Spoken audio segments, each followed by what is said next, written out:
Operate कर रहे हैं, जिसकी वजह से इतनी सारी पॉलिसी हो रही है। ये ब्रेक ऑफ द टुकड़े टुकड़े की पॉलिसी नहीं है कि एक आदमी की हमने 1000 रुपए लिए उसके 250 में की, ये कुछ इसमें 7000 तो लाइव्स है, तो मेरे लाइव्स के लिए भी आप तालियां बजा सकते हैं।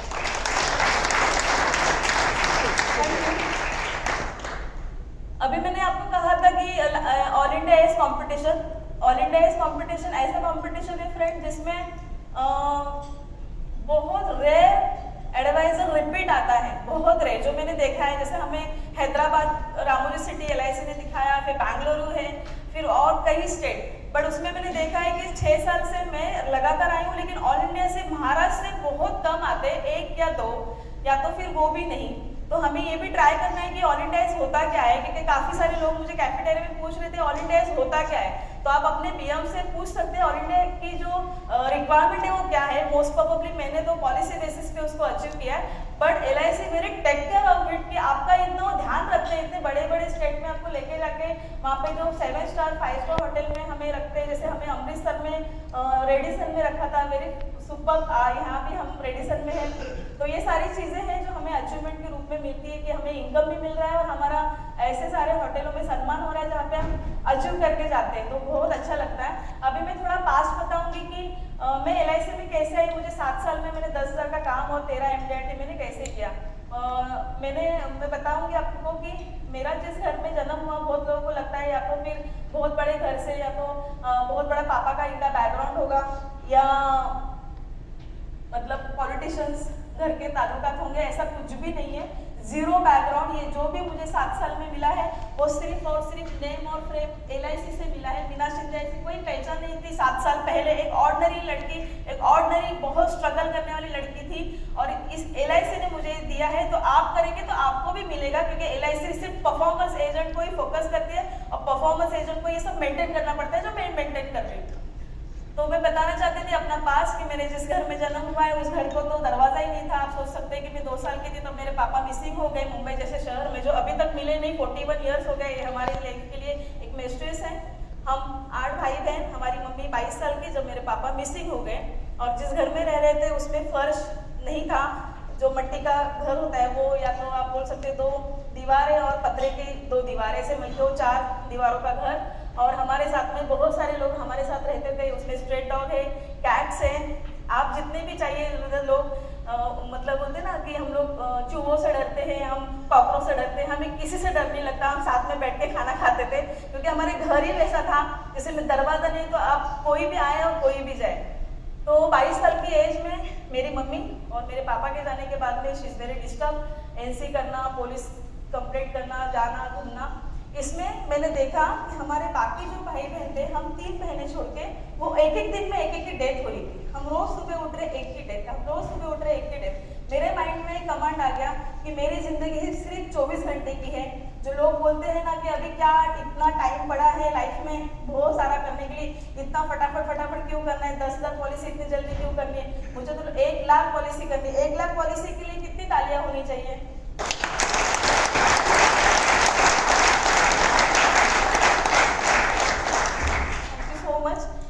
क्योंकि मुझे ऐसा लगता है, जो मैंने देखा है अपने भाई बहनों को डेथ होते हुए, डेली एक, और मेरी मम्मी रोई नहीं। It is very shock for me कि वो रोई नहीं। वो अपने आप में इतने फ्रस्ट्रेट और इतने ये हो गए थे कि अचानक हस्बैंड का जाना, बच्चे छोटे छोटे घर में कुछ भी नहीं है, फर्श ही नहीं है, कुछ भी नहीं, तो आप सोच सकते कि आप कुछ भी ये एज्यूम नहीं कर सकते। तो हमने देखा कि हमारे नेबर्स उनका डेथ का जो भी है सब कर रहे हैं और मम्मी रोई नहीं। तो हम तीनों बहनें बहुत डर गए थे मम्मी से कि अभी हमारा भी नंबर लगने वाला है। अभी वो डेथ क्यों हुई? Because of no food at home. घर में खाना ही नहीं है, वो छोटे छोटे बच्चे और इतनी सारी गंदगी में रह रहे हैं और एक की डेथ हुई है।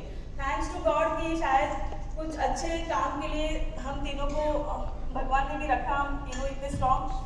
मम्मी ने हमें PMC स्कूल में डाला, थैंक्स टू गवर्नमेंट कि वो PMC स्कूल की वजह से मीना शिंदे पढ़ पाई। 1st to 7 is PMC school, then again convent school for holy cross high school, जो फिनिक्स मॉल कुर्ला में है। मेरा जन्म कुर्ला का ही है, कुर्ला सुंदरबाग, अगर आप मुंबई के तो आप जानते होंगे।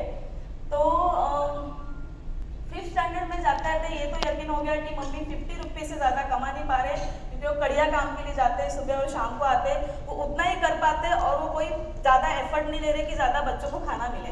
तो मैं और मेरी बड़ी बहन ने सोचा कि हम लोग को अभी बाहर निकलना पड़ेगा। हमने डस्टिंग के और लोगों के घर के काम ढूंढना शुरू किए। 5th 6th 7th 8th standard तक हमने घर का काम किया।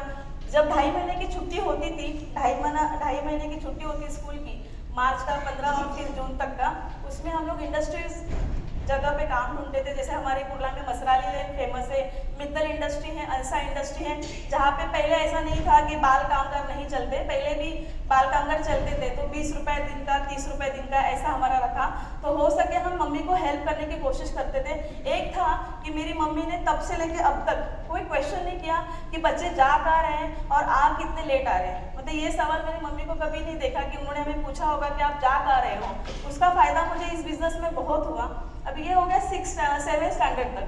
8th स्टैंडर्ड में मेरा जो स्कूल था, आपको सबको पता होगा, हॉलीपुर हाई स्कूल फॉर कुर्ला, वहाँ पे एक बहुत बड़ा चर्च है और बहुत बड़ा कब्रिस्तान। मैंने अपनी ज़िंदगी में इतनी सुंदर जगह नहीं देखी। फ्रेंड, मैं अपने कब्रिस्तान को सुंदर जगह बोल रही हूँ क्योंकि उस जगह पे मुझे मेरा काम का चीज़ मुझे मिला। अब मेरे ये सारे पॉइंट को मैं आपको इसलिए बता रही हूँ, ये सारे पॉइंट पूरा निचोड़ मैंने अपने बिजनेस में इसको डाला है, जो बचपन से मेरा जो अपब्रिंगिंग हुआ है उसको। तो मैंने देखा कि सुबह सुबह जो कब्रिस्तान के पीछे जो पेड़ है उसके सारे फल कब्रिस्तान में आके गिर रहे हैं, लेकिन वहाँ पे कोई नहीं जा रहा है क्योंकि लोगों को लगता है वहाँ पे भूत है या भूत ने खाया होगा तो हमें नहीं खाना है। लेकिन मैंने देखा कि मुझे 6:30 वहाँ पे आना है क्योंकि 5:30 को चर्च ओपन होता है। 6:30 तक लोग वहाँ पे फूल वगैरह रखते हैं अपने लोगों के लिए। मैंने वहाँ के सारे फलों को उठाना, धोना, एक साइड में रखना, रिसर्च में जैसे रिसर्च हो रही है वो रिसर्च में उसको काटना, अपने फ्रेंड में चारा में बेचना या जो भी बच जाता है। हम लोग का ऐसा घर था कि हम लोग की चाल नहीं है तो गली गली स्लम जैसी, थैंक्स टू आकाश के स्लम डॉग को उन्होंने गाना राइट टाइम में जलाया। आकाश के लिए भी तालियां होनी चाहिए। Actually we are a slumdog millionaire. जैसे आप लोग मूवीज में देखिए कि जब जो इंसिडेंट में उसके साथ जो हुआ है इसलिए वो इतना 1 करोड़ अचीव कर पाया, जस्ट लाइक दिस, और उसके पीछे कुछ नहीं है। तो वो सब करने का टेक्निक था कि हमें पैसे मिल जाए। तो हमारे चाल में ये था, दारू के अड्डे, स्लम एरिया में दारू के अड्डे बहुत होते, तो वहाँ के जो ड्रिंकर्स है उनको वो बेचना, ये सब मैं करती थी। सूखी मच्छी बेचना, पापड़ बेचना। तो सोचिए कि मेरे हाथ में जब LIC है तो मैं रुकूंगी कैसे, राइट? LIC के लिए जोरदार ताली। तो ये सब बचपन में किया था। अभी मैं कुछ डायलॉग्स बोलूँगी जो संजू मूवीज में संजय दत्त को अच्छा बनाने के लिए उनके पापा ने यूज़ किए थे। उस्ताद नंबर 1, उस्ताद नंबर 2, उस्ताद नंबर 3, उस्ताद नंबर 4। मेरे मम्मी ने भी मुझे बनाने के लिए कुछ उस्ताद नंबर ऐसे यूज़ किए हैं जिससे मैं अभी भी उससे सीख रही हूँ। जैसे मैं बचपन में मेरा 7th स्टैंडर्ड में थी और मैं मच्छी बेचने के लिए गई थी और मेरा फ्रॉक फटा हुआ था और मेरे पैर में चप्पल नहीं थी। फ्रॉक फटा हुआ इसलिए था कि थैंक्स टू ऑल सोशल की सामाजिक लेवल पे सब लोग हमें इतने हेल्प करते थे कि हमारे घर में कपड़े हमें बचपन से उन्होंने ही दिए जो वो यूज़ करते थे। तो आप भी, आपके आजू बाजू में कोई ऐसी मीना शिंदे हैं, उनको कपड़े दे सकते हैं। आपको पता नहीं कि वो मीना शिंदे कितने प्रॉब्लम से रहेंगी, तो एक मीना शिंदे एक लड़की को आप सोच सकते हैं। तो मेरी फ्रेंड जिसके साथ में मैं बैठती थी, छाया, उसने मुझे देख के उसका दरवाज़ा जोर से बंद किया और मैं वैसे ही घर पे रिटर्न आई। 6 बजे का वेट किया कि मम्मी आएगी और मैं पूछूंगी कि मम्मी उसने दरवाज़ा बंद किया। तो मम्मी ने कहा ठीक है, बंद किया तो बंद किया, आप सुबह जाके उससे बात कर लो कि क्या हुआ। मैं सुबह स्कूल में पहुंची, मैंने छाया से पूछा आपने दरवाज़ा क्यों बंद किया मुझे देख के। तो छाया ने कहा, मेरे भाई ने कहा कि मीना बहुत गरीब लड़की है, फ्रॉक फटा हुआ है, उसके पैरों में चप्पल नहीं है, आज के बाद उससे फ्रेंडशिप मत करना। मैंने शाम का इंतजार किया मम्मी को बताने के लिए। मम्मी शाम को आई, मैंने कहा ऐसा सा हुआ। मेरी मम्मी ने मुझे एक डायलॉग बताया कि जब हमारे गलियों में हत्ती आते थे, हत्ती पहले बहुत आते थे, हत्ती, भालू, काड़ा, आपको पता होगा बचपन की याद है, तो हम लोग सारे बच्चे उनके पीछे भागते थे ऐसे बेवजह, और कुत्ते भी उनको भौंक के उनको परेशान करते थे, हत्ती को। तो मम्मी ने मुझे डायलॉग्स बताया कि आपको पता है जब वो हत्ती जाता है लेकिन वो थोड़ा पीछे टर्न करने की कोशिश करता है तो आप लोग क्या करते हो? मैंने कहा हम लोग डर के छुप जाते हैं। तो उन्होंने कहा यस, तो आपको हमेशा सोचना है कि आप हाथी हो, लोगों को भूखना है भूखेंगे, जो बोलना है बोलेंगे, आपको हमेशा अपने आप को हाथी ही देखना है। तो वो माइंड में मेरा सेट हो गया कि यस, अभी अपने को पीछे मुड़ के देखना नहीं। ये उनकी जो डायलॉग है मैंने याद रखा। फिर दूसरा डायलॉग है, जब मैं और मेरी मम्मी दुकान जा रहे थे गली से, कुछ ड्रिंकर लोग वहाँ पे खड़े थे और उन्होंने हल्के से एक दूसरे के कान में कहा कि पता नहीं काम पे जाती है और किस लिए जाते हैं। और मुझे बहुत बुरा लगा। मेरी मम्मी का हाथ बहुत जोर से ऐसे ऐसे करके ये किया कि आप उनको बोलो कि आप काम पे जाते हो, मैंने आपको टिफिन ला के दिया है। मेरी मम्मी ने मुझे कहा कि सारे जवाब हम देंगे, सारे जवाब हम देंगे, लेकिन जब वो जवाब देगा तो बहुत बड़ा लाजवाब होगा। ये लाजवाब जवाब है उनके लिए।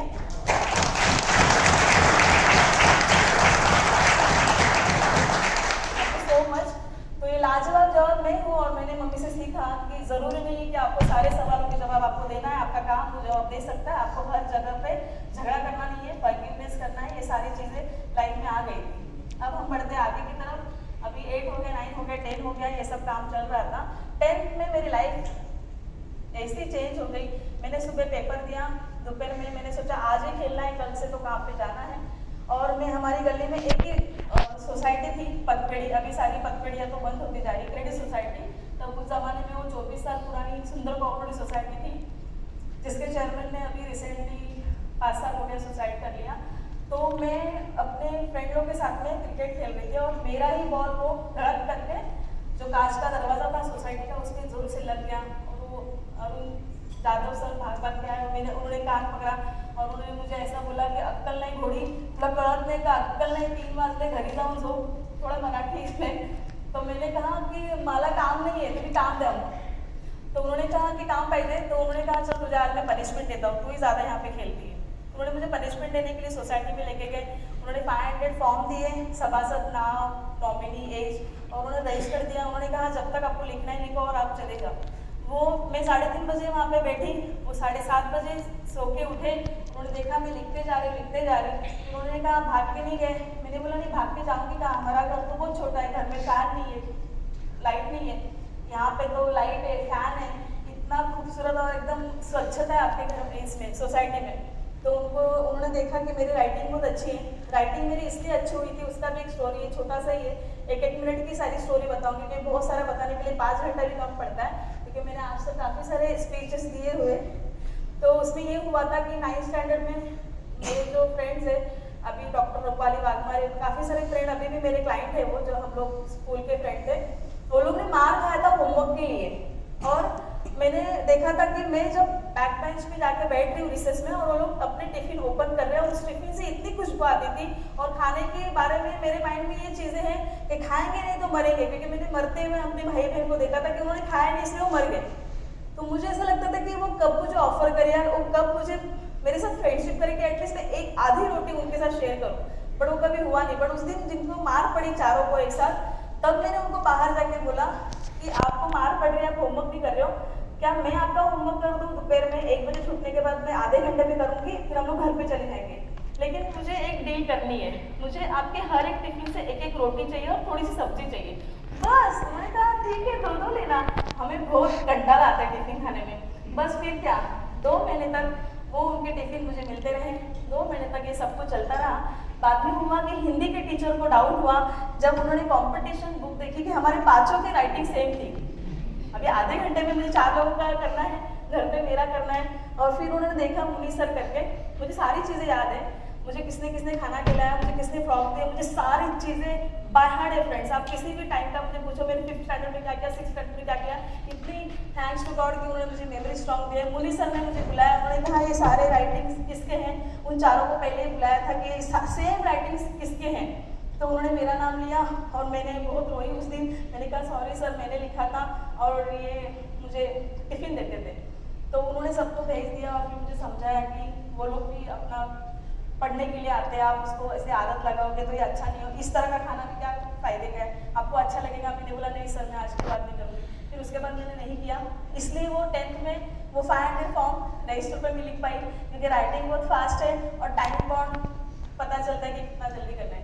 वो आए और 7:30 बजे उन्होंने कहा आपको जॉब करना है। मैंने बोला हाँ। तो उन्होंने कहा मेरे पास आप क्लास का जॉब कर लो। मेरा 11वीं वहाँ पे गया, मैंने करस्पॉन्डेंस किया। मैं घर पे बहुत कम जाती थी, सुबह 8 से लेकर 11 बजे तक मैं सोसाइटी में रहती थी। वो सोसाइटी बहुत अच्छी जगह थी जो मुझे घर में नहीं अच्छा लगता था, अंधेरे में रहना वगैरह। 12वीं में जब मैंने उनसे मांगा ये सारी चीज़ों को आप रिलेट करना, मेरे सारे बिजनेस सेल्स इसमें चुके हैं। मैंने 12th में उनको पूछा कि सर मुझे एग्ज़ाम के लिए अभी 15 दिन की छुट्टी चाहिए। उन्होंने मेरे चेहरे पे ऐसे उस लेटर को फेंका, बोला तुझे क्या करना है एग्जाम, तुझे तो सोसाइटी संभालनी है, इतनी अच्छी सोसाइटी संभाल रहे हो, अभी 800 से शुरुआत किया था, आपका सैलरी 1500 हो गया। मैंने बोला सर उसका नहीं है, मुझे 12 की नहीं चाहिए। उन्होंने बोला नहीं मिलेगा आपको छुट्टी, और उन्होंने सो गए जैसे बोल के आफ्टर के लंच में।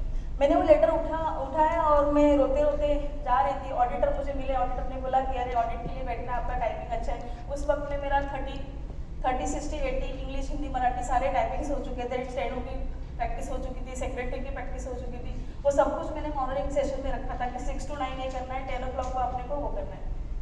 तो मैंने कहा मैं जॉब छोड़ दिया, जबकि मेरे घर में मेरा जॉब करना बहुत ज़रूरी था। 10th के बाद मैंने मम्मी को कहा था कि 800,000 में हमारा घर अच्छे चल रहा है, आप अभी जॉब मत करो। मैंने ये नहीं सोचा कि कल क्या होगा, कल क्या कहाँ जाएंगे। मैंने वो जॉब को छोड़ दिया। दूसरे दिन मैं जब मेरे टाइपिंग सेंटर में गई, Shriya Ram, she is now very successful lady. ये सारे फ्रेंड्स हैं ना, हम लोग सारे सक्सेसफुल हैं, तो ये सारे मेरे अभी क्लाइंट्स हैं। उसको मैंने बताया कि श्रिया मैंने जॉब छोड़ा, क्या करूँ, मम्मी को जाके क्या बोलो, टाइम पास नहीं करने के लिए 10 बजे कहीं जाना है। उसने बोला कुछ नहीं, मेरे यहाँ पे एक एडवोकेट है, उनको टाइपिस्ट चाहिए, तेरा टाइपिंग तो अच्छा है तो वहाँ पे जा। वहाँ पे 1500 का सेम सैलरी मुझे मिला। 1500 के पगार में मैं 12 घंटा काम कर रही हूँ, इससे मुझे कोई फर्क नहीं पड़ता था। ना मेरी मम्मी किसी को पूछने आती थी कि मेरा बच्चा 18 घंटा काम कर रहा है, उसको 1000 दिया। जबकि अपने स्टाफ जब ज़्यादा काम करते 1 घंटा तो लोग बोलते हमारा इंक्रीमेंट कराओ, ये कराओ। हमें कोई परवाह नहीं थी। हमारे घर में इतनी गरीबी होने के बावजूद भी हमारी मम्मी कहीं भी नहीं आई कि मेरा बच्चा 18 घंटा काम कर रहा है, आपको समझ भी नहीं आता, उसको सैलरी दो। नेवर, 1500, 800 ठीक है। तो ये सब हो गया, मुझे मन नहीं लगा था उस काम में। फिर अचानक ऑडिटर मुझे टकराए गली में जाते वक्त। ऑडिटर ने कहा कि क्या कर रहे हो ये सब, आप संस्था निकालो। 2002 में मैंने संस्था निकाली, एकता महिला औद्योगिक उत्पादक सहकारी संस्था। उसकी कॉस्ट आज 1 करोड़ है। जिस वक्त मैं संस्था निकालने गई थी कुर्ला से, मैंने जब पहली बार पनवेल का जो मैंने ट्रेन पकड़ा था, जब मैंने किसी को पूछा था कि पनवेल जाते कैसे, तो 8 नंबर प्लेटफॉर्म से पनवेल जाते हैं। मुझे अच्छी तरह याद है कि जब मुझे टीसी ने पकड़ा था पहली बार, जब मुझे सफ़र नहीं पता था, तो उन्होंने मुझे 6 घंटे जेल में बिठाया था कि मेरे पास टिकट नहीं था। और मैंने उनको कहा था कि सर आपने मुझे 11 बजे बिठाया है और अभी आप मुझे 5 बजे रिलीज़ कर रहे हो, तो आपको कल भी मुझे बिठाना है। उन्होंने कहा कल भी कैसे? मैंने बोला कल भी मैं टिकट दिलाऊंगी, जब तक मेरी संस्था नहीं होंगी, मेरे पास टिकट के पैसे नहीं होंगे, क्योंकि मेरे पास पैसे ही नहीं है। 1500 रुपये में घर चलाना है, ये सब करना है। उनको बहुत बुरा लगा। उन्होंने कहा देखो मैं 6 महीने तक की हूँ, 6 महीने के बाद दूसरा टीसी आ जाएगा, मैं तुम्हारा टिफिन भी लाऊंगा, तो जल्दी जल्दी संस्था का काम निपटा दे। तो कोकण भवन में अपनी संस्था रजिस्टर्ड हो गई, इतनी छोटी छोटी उम्र में, मतलब 18 कोई संस्था निकालने की उम्र नहीं होती। लोग 45-50 में निकालते संस्था, सहकारी संस्था उसको बोलते। आज उस संस्था पे गवर्नमेंट के सारे टेंडर का काम चल रहा है, वो मेरी मौसी संभालती है। तो जो जो चीज़ें पहले की थी वो कितनी फायदेमंद हुई मुझे अभी पता चला। तो उन्होंने कहा कि आप जाओ, आपको अकाउंट खोलना पड़ेगा। रजिस्ट्रेशन हो गया और फिर मैं कभी कोकण भवन गई नहीं। मैं नाज होटल के पास मुंबई जिला बैंक है, जिस बैंक में सहकारी संस्था का अकाउंट ओपन होता है, वहाँ गई। मैं ऐसे इंसान से मिली, शायद मेरी ज़िंदगी में उनका इतना बड़ा योगदान है कि आप लोग भी हैरान हो जाओगे। नेम इज़ अप्पा जगताप आज भी हैं, वाशी में रहते हैं। उन्होंने मुझे देखा कि मेरा 28 किलो वजन और रंग एकदम काला काला, और मैं बैठी हूँ वहाँ पे चुपचाप, कुछ बोल नहीं रही हूँ। फिर उन्होंने 2-3 घंटे के बाद बाकी सारे क्लास को पूछा ये लड़की यहाँ पे क्यों बैठी? उन्होंने कहा पता नहीं। तो उन्होंने बुलाया, मैंने कहा सर मुझे ये रजिस्ट्रेशन की कॉपी मिली है, मुझे अकाउंट ओपन करना है। उन्होंने कहा ठीक है, ये जेरोक्स लेके आओ, आपके बाकी जेरोक्स लेके आओ, राशन कार्ड वगैरह, कल मम्मी को लेके आना। मैं मम्मी को लेके गई। दूसरे दिन उन्होंने हमारे हाथ में 27,000 पैसे रखे। मेरी मम्मी वहाँ पे मुझे सबके सामने मारने लग गई। तो मतलब समझ भी नहीं आया कि 27,000 उन्होंने क्यों रखा। अप्पा ने बताया कि नहीं ये एक योजना थी रिजर्व कैटेगरी महिला संस्था के लिए, इसका लास्ट डेट है, ये सब्सिडी पैसा है, आप इसको ले लो और बिजनेस स्टार्ट करो। अभी ये सोच में आ गया कि बिजनेस क्या करना है, तो बिजनेस उन्होंने कहा कि काम करो, आप खाना बनाने का काम करो, मम्मी का खाना तो बहुत अच्छा रहता है, टेस्टी बना दी। तो उन्होंने कहा कि ठीक है आप खाना बनाने का काम करो, यहाँ से आप ना भुवनेश्वर जाओ, टिफिन लो। तो हम लोग ने 25 टिफिन लाए, 4 खाने के, दाल रोटी चावल वगैरह, और ये सब हमारा काम चालू हो गया। मैं बहुत स्पीड में जाती हूँ क्योंकि मुझे LIC तक आना है। तो ये सब करते करते फ्रेंड्स, अचानक एक दिन ऐसा हुआ कि घर में एक बहुत बड़ा ऑर्डर मिलने की वजह से थोड़ी मतलब दुर्लक्ष्य, इग्नोरेंस हुआ और कुकर फूट गया, और कुकर फूटा मेरे पे। और मैं 75% बर्न हो गई थी 18.5 साल की उम्र में। और मुझे लोग लेके भागे, लोगों ने ड्रम में फेंका, तो इतना कम वेट 28 किलो, कुछ भी वेट नहीं, तो मेरे जो बदन पे पूरे बबल्स आने लग गए। और फिर इधर उधर भाग रहे लोग लेके, मेरी मम्मी बेहोश, उसको पता ही नहीं लोग कहाँ भाग रहे। प्राइवेट में बोला गया कि ये गौन केस है, इसको हम एडमिशन नहीं करेंगे, आपको सायन हॉस्पिटल जाना है क्योंकि वो प्राइवेट है, गवर्नमेंट है।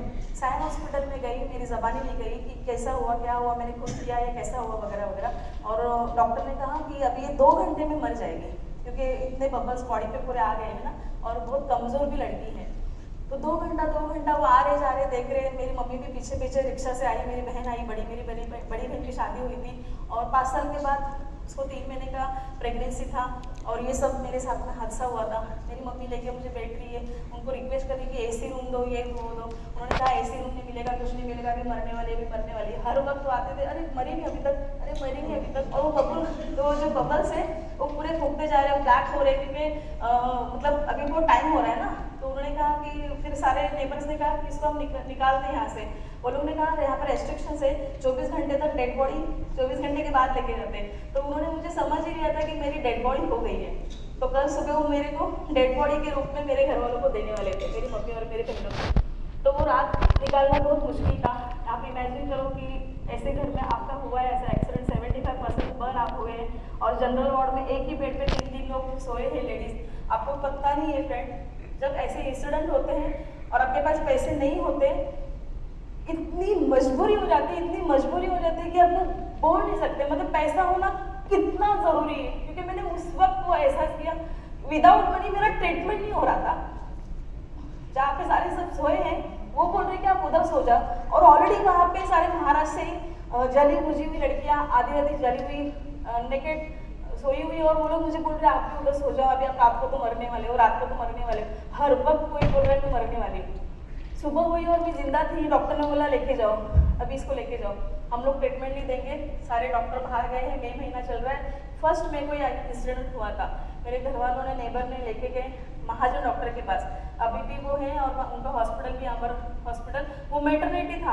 अब महाजन डॉक्टर ने कहा कि आप यहाँ पे इसको क्यों लेके, मेरा तो मैटरनिटी है, ये मर जाएगी तो मेरा हॉस्पिटल बदनाम हो जाएगा। लोगों ने बोला आप ऐसे कैसे बोल रहे हो, अपने सामने वो छोटी सी इतनी बड़ी लड़की हो गई, एक ही उनका सहारा है, उनका बाप भी नहीं है, उनको भाई नहीं है, आप ऐसा मत करो, कुछ तो कोशिश करो। उनको सब लोगों ने प्रेशर किया। उन्होंने राजावाड़ी हॉस्पिटल में फ़ोन किया, डॉक्टर वानी बर्न स्पेशलिस्ट अभी भी है वो, और डॉक्टर वानी ने कहा कि मैं देखने आता हूँ कि कितनी लड़की जली हुई है, अगर वो ज़्यादा जली है ना हम उसको इंजेक्शन मार के मार देंगे, क्योंकि ट्रीटमेंट नहीं कर सकते कि वो लोग गरीब है।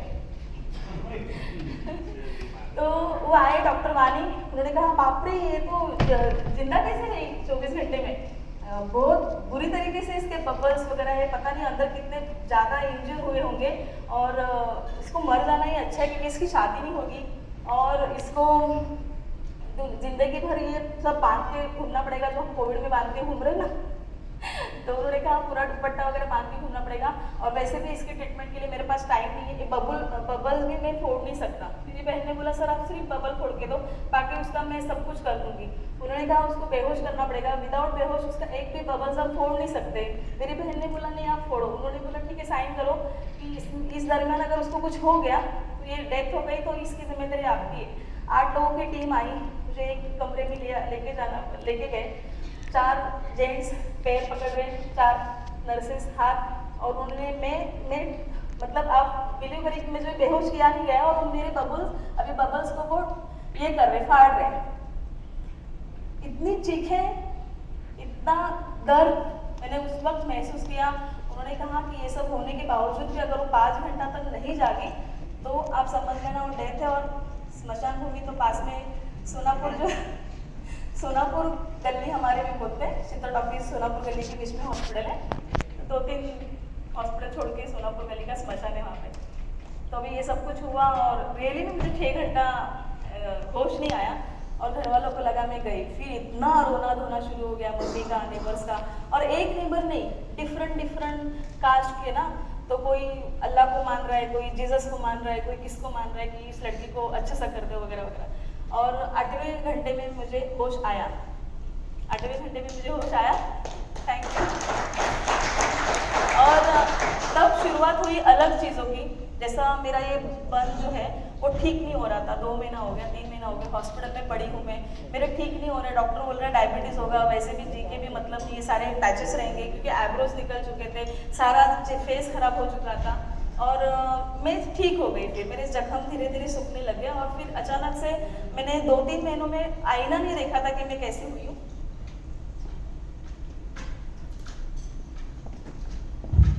कम टाइम है, तो ये सारी चीज़ें हुई। अभी मुझे लगता है कि मुझे डायरेक्ट LIC पे ही आना है। आपको सुनना है आगे या LIC पे आऊँ? ये सब कुछ हो रहा था, शादी भी हुई, बेटा भी हुआ। देन एक बहुत बड़ी कंपनी में मैं काम कर रही थी और वो बंद हो गई सडनली। और मैं ढूंढते ढूंढते गई हमारे DO के पास कि सर मुझे एजेंसी चाहिए। उन्होंने कहा आपको एजेंसी नहीं मिलेगी। मेरा होलिया देख के उस वक्त कहा था एजेंसी नहीं मिलेगी। मैं फ्रेंड्स मैं आपको पूरा करना चाहती थी कि मैं ठीक भी हो गई, मतलब without any plastic surgery, without any किसी भी चीज़ को नहीं करते हुए मैं जैसे हूँ, ये नेचुरल हूँ। 2-3 साल लगे, मैं बांध बांध के घूम रही थी कपड़ा, लेकिन ये automatically is a miracle of God. God के लिए भी हम ताली बजा सकते हैं। Thank you. और ये सब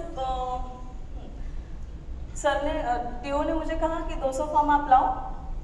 जैसे वो मुझे भगाना चाहते थे कि इनको एजेंसी नहीं देनी है। उन्होंने कहा आपको पता है एजेंसी कैसे मिलती, इतनी बड़ी ब्रांड ऐसे किसी को LIC वगैरह नहीं करने देती। मैंने कहा सर आप कुछ भी बताइए मैं करूँगी, लेकिन मुझे LIC की एजेंसी में काम करना है। उन्होंने कहा ठीक है 300 के 200 फॉर्म है, जैसे मानो मुझे भगाना चाहते थे, ये ले लीजिए और जाके 6 महीने के बाद भर के लेके आइए। जीवन सरल जो कार्ड था वो दिया उन्होंने और कहा आप जाइए। मैं 15 दिन के बाद वो सारे भर के गए पेमेंट्स और सब सारी चीज़ें। वो देख के हैरान हो गए, बोलने लगे आपको किसी ने पूछा नहीं कि आपको IRD का एग्जाम हुआ क्या, ID वगैरह? मैंने बोला नहीं, ये सारे वही लोग हैं जिन्होंने मेरे से पापड़ लिया था, अचार लिया था, अभी वो LIC ले रहे, मेरे लिए सेम था। तो उन्होंने कहा एग्ज़ाम देनी पड़ेगी। एग्ज़ाम में बुक दिया गया, वो सारी चीज़ें मेरे यूट्यूब पे हैं। मैं भी आपको बड़े सेल के बारे में बता दूँ। मेरा जो फर्स्ट MDIT का जो सेल है, वो फर्स्ट MDIT के सेल में मुझे जो क्लाइंट्स, सर मुझे टाइम मिलेगा 10 मिनट और, क्योंकि मेरे को बहुत आई। मेरे एक एग्जिस्टिंग क्लाइंट ने मुझे एक रेफरेंस दिया था जिसके 70 लाख रुपए इन्होंने डुबाए थे। आप सोचिए कि इन्होंने VC चलाने का काम शुरू किया और एक कस्टमर के 70 लाख रुपए इन्होंने डुबाए थे। और उसी का नंबर मुझे उन्होंने रेफरेंस भी दिया कि वही बंदा है जो आपको बड़ा प्रीमियम दे सकता है। क्योंकि मुझे MDIT फर्स्ट MDIT मेरी एजेंसी में करना था। 7 साल के एजेंसी में पहली बार एजेंसी लेके 6 महीने के बाद में फर्स्ट MDIT करना था। MDIT सुना था और अट्रैक्शन था। MDIT करना एक पहचान होती है, एक नाम होता है करके। तो उस कस्टमर के पास में गई, उन्होंने इतना इजीली नहीं दिया, बहुत इंसल्ट फील कराया क्योंकि वो सामने वाले ने जिसने रेफरेंस भेजा था ऑलरेडी उसने 70 लाख उनके डुबाए थे। तो डेफिनेटली वो मुझे भी उसी नज़र से देख रहे थे कि ये भी आई है मेरे से पैसे लेने के लिए। तो 6 महीने का स्ट्रगल, 6 महीने के बाद उन्होंने कहा ठीक है आप अभी आना बंद कर दीजिए। मैंने कहा सर मेरा एक प्रेजेंटेशन आप लिख लीजिए, आपको नहीं पसंद आया ना मैं आपके यहाँ पे कभी नहीं आऊँगी। उन्होंने बोला कल ही मीटिंग रखो क्योंकि मुझे भी चाहिए कि आप कभी भी मत आओ, आप प्रेजेंटेशन लेके आओ। मैंने 5 करोड़ का जीवन आनंद बनाया था, 29 एज का क्लाइंट है मेरा। मैंने उनको कहा कि मैं कितने बजे आऊँ, उन्होंने कहा 8:30-9 बजे आओ। वो 10 बजे आए, मैं रात की बात कर रही हूँ, हिराडंगनी गलेरिया में उनको ऑफिस है। वो 10 बजे आए, मैं 8 बजे से वहाँ पे बैठी थी प्रेजेंटेशन देने क्योंकि मेरा लास्ट दिन था। उन्होंने कहा था लास्ट दिन नहीं पसंद आया तो लास्ट दिन, आज के बाद मुझे फॉलोअप मत करना। एकदम स्ट्रिक्ट वर्ड्स में कहा था उन्होंने। हमारे लिए ये कोई मायने नहीं रखता, कोई हमें कोई बहुत ज़्यादा जोर से बोल रहा है। ये सारे बचपन से हम लोग ने सारे कड़वे ये सब गुड़ पी लिए थे। तो 10 बज गए, 11 बज गए, 11:30 बज गए। 11:30 बजे वो सर आए, उन्होंने प्रेजेंटेशन देखा और गलती से मेरे मुँह से गया कि सर ये प्रेजेंटेशन होता है तो इसमें मेडिकल करनी पड़ेगी। उन्होंने कहा मेडिकल करनी पड़ेगी तो एक काम करिए, मुझे सुबह 5 बजे मेडिकल करना है। आपको पता है फ्रेंड, अगर आप 11:30 बजे किसी का प्रपोजल ले रहे हो, चेक ले रहे हो, आप 5 बजे उसका मेडिकल कैसे कर सकते हो सुबह 5:30 बजे? लेकिन मैंने वो चैलेंज दिया, मैंने कहा ठीक है सर 25 लाख का प्रीमियम है, आप 5 लाख मुझे एडवांस दीजिए, मैं ये मेडिकल करवा दूँगी। मैं घर पे गई, 12 बज चुके थे, रात के 12। मैंने DO को कॉल किया तो उन्होंने कहा कि वो पागल है, आपको पागल बना रहे हैं, ऐसा कोई कस्टमर नहीं करता है, आप सो जाओ। मेरे को लगा कि नहीं ये ऐसा नहीं करेगा वो मेरे साथ। मैंने 12:30 बजे TPA को कॉल किया, उसने फ़ोन उठाया, उसने बोला मैं आता हूँ साकेनाका, आप मुझे पिकअप करिए, हम जाते हैं, आपका अगर MDIT होता है तो मैं पक्का आऊँगा। मैंने उसको पिकअप किया, हम उनके ऑफिस गए, हम बेल बजा रहे 6:30 बज गए, 6:45 बज गए। मुझे भी फिर महसूस हुआ कि शायद उन्होंने मुझे ऐसे ही दिया होगा ये चेक को। लेकिन मैंने सिक्योरिटी गार्ड को पूछा, सिक्योरिटी गार्ड ने बोला मैडम ये सर का घर है ना सामने है, लेकिन वो आदमी रात भर गया नहीं है और रात भर मैंने अच्छा जाग के ड्यूटी किया है, 2 मिनट रुकिए मैं देखता हूँ, क्योंकि वो जाते वक्त मुझे दिखे नहीं है। जब हमने वापस से नॉक करने गए, वो सीसीटीवी कैमरे से देख रहे थे कस्टमर, उन्होंने दरवाजा खोला, उन्होंने बहुत बड़ा जोर का सैल्यूट किया, उन्होंने कहा कि मीना जी मैं देख रहा था कि 25 लाख संभालने के लिए आप प्रॉपर एडवाइजर हो कि नहीं। तो वो